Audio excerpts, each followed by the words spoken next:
They did a study on some of the most successful people in the world. So if you want to measure success by how much money people have made, they found that people have these people have three traits in common. Number one, these successful people have a superiority complex. So they thought that they were better than everyone.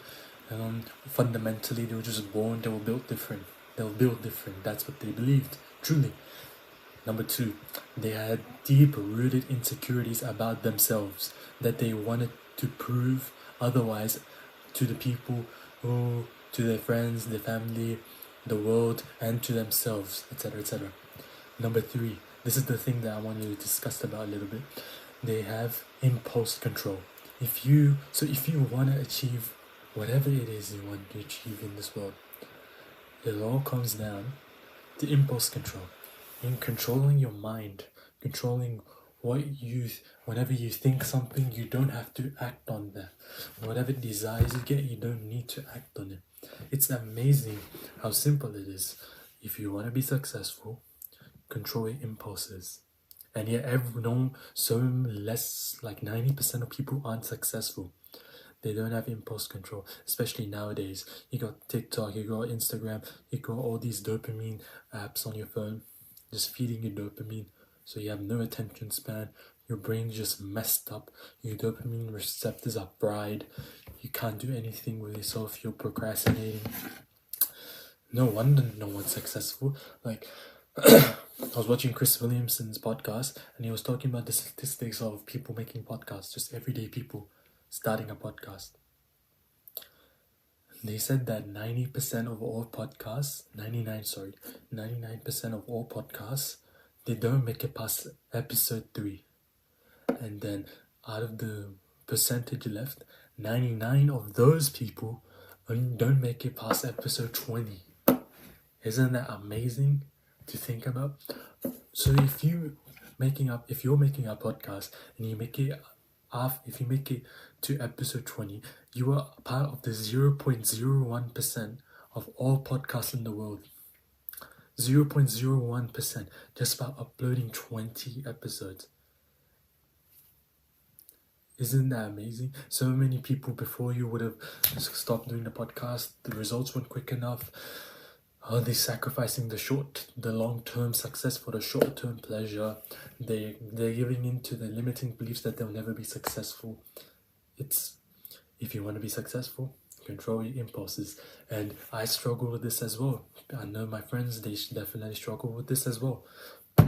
I think that one thing that's helped me a lot, I'm going to share with you. It's a theology strategy that I learned from David Goggins, and it's the 1 second rule theory.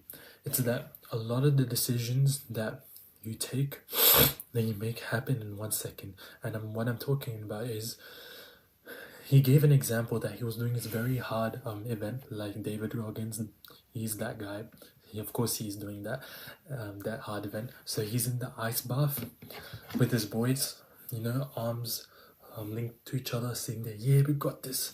And then there's this really cold water, and there's this cold air washing over them, and they're just freezing. And then in that moment, there was a 1 second decision that he had to make. He had to make a decision in 1 second. Either he gets up and leaves and gets out the cold ice bath, or he stays in the ice bath. He had to make that decision in 1 second. It was a decision from controlling his impulses. And you find that in that moment, you're not thinking about, I have to finish this race. If I don't finish this race, or I'm going to be a failure. If I don't finish this race, I'm going to think less of myself. You're not thinking like that in that one split second. You're thinking that it's cold in here. I just want to go home. I want to take a warm shower. I want to eat some food, fill my belly up. I want to sleep in my warm bed. That's what you're thinking. You're thinking emotionally in that second. So you have to realize, you have to acknowledge it, and you have to make the right decision in that 1 second. I realized, when I heard this advice from David Goggins, I realized immediately that it's true, because I go through this myself. Confession time, I do not like the gym. And when I say that, I like the feeling afterwards of, when I go to the gym afterwards, I feel fantastic. We all do. But I find that my friends, they love the gym. They obsess over fitness, macros, calories, the best exercise, the best workout routine, the best split. I am not like that at all. I hate working out. It doesn't matter how long, how consistent I make myself, how consistent I stay at the gym. It's always a matter of discipline for me, getting out of my bed and driving to the gym. I know I'm very, I'm speaking from a place of privilege. I can drive to the gym.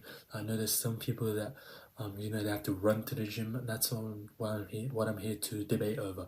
I'm talking about me personally and my own life. And then I'll find myself in the middle of my workout. I'll find myself, okay, I just did my chest. Okay, now I have to do back. What if I just skip back today? I had that 1 second decision, going back to David Goggins' thing. 1 second, maybe I just do one set of close grip thingy majikis, close grip rows, and then I just go home. 1 second decision. What you have to do, you have to realize in that 1 second decision, you need to get yourself out of that emotional state, and you have to realize that most people fail here. You need to realize in that 1 second that this is what hard work feels like. You don't want to live a conventional life. You want to live a life of excellence. The life of excellence is a straightforward path, but it's very hard. So when you feel discomfort, when you feel like quitting, just remind yourself in that 1 second, this is what hard work feels like. And then you make decision accordingly. I realize in that 1 second, this is what hard work feels like. I'm tired. I'm exhausted. My muscles are exhausted. I want to go home, take a shower, sleep, eat some food. This is what hard work feels like. Continue with the workout. Apply this rule within your life, whatever impulses you have, whatever desires you crave that are short-term pleasure and you're sacrificing the long-term. And then control those impulses, because you need to think about the long term. And then also realize, just because that 1 second decision happened doesn't mean it will happen again. It's going to happen tons of times throughout your life. Whatever habit you're trying to break, whatever new habit you're trying to create, even in that same workout, after I make that 1 second decision, okay, I'll continue with this workout. When I go to the next exercise, Smith machine, bat rows, I want to quit again, 1 second decision. Now 1 second decision is going to keep on coming back, and you're going to have to power through it all the time. Remind yourself, this is what hard work feels like. Stay hard.